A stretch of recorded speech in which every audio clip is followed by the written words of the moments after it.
So as you all know, in a 3-2 vote, the FCC voted to repeal Title II net neutrality protections. But even though we lost the battle, the war isn't over, because now one of two things will most likely happen. Either this will be challenged in the courts, or Congress will step up and get involved to protect net neutrality. Now, one congressman did just that. So Sean Maloney of New York actually introduced legislation that would in fact save net neutrality.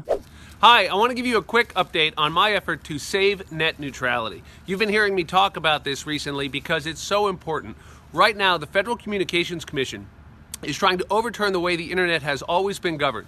And they're doing it to help big business restrict your access to the internet or charge you more for the services you love, like Netflix. This is a bad idea. It won't help you. It will only help the big internet service providers and cable companies who want to make more money.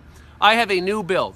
It's called the Save Net Neutrality Act. It's H.R. 4585. And what it does is very simple.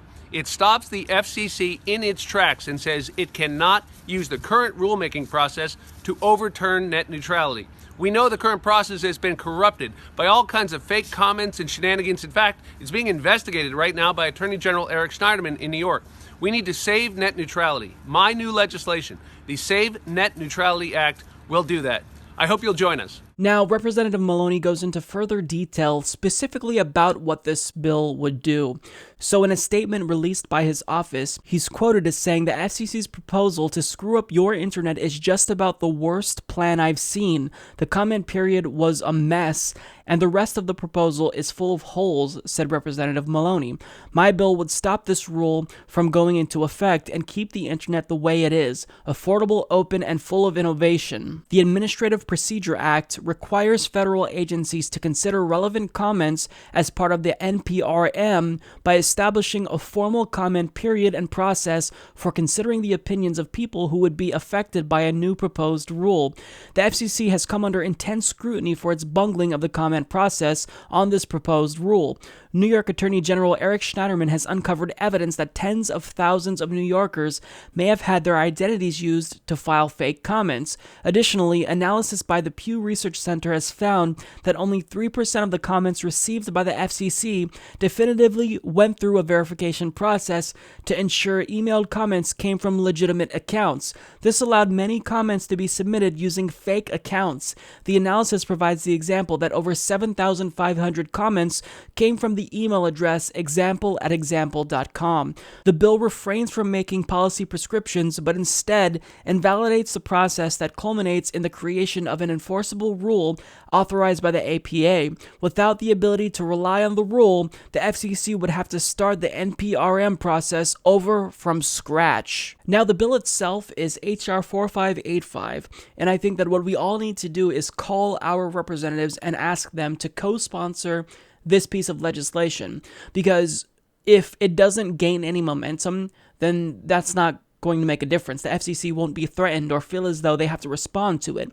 So I think that it's brilliant the way in which he crafted this legislation as something that's really simple. It just invalidates the process because it has been flawed. So he's using existing rules to make sure that the FCC can't kill net neutrality.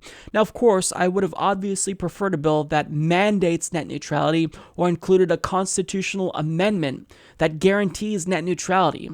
But I do think this is a good short-term solution and is a bill that could potentially garner support from some of Representative Maloney's colleagues. Now, we definitely need a constitutional amendment to guarantee net neutrality, because so long as it's up to the FCC or even Congress, well, these ISPs are just going to buy off politicians, donate to their campaigns in hopes that they'll gut net neutrality. So if we have a constitutional amendment, once and for all, the issue's solved. They can't do shit about it. No matter how much they lobby, no matter how many politicians they buy, once it's in the Constitution, the issue is solved forever. But of course, that is something that is very difficult to accomplish in our current political climate.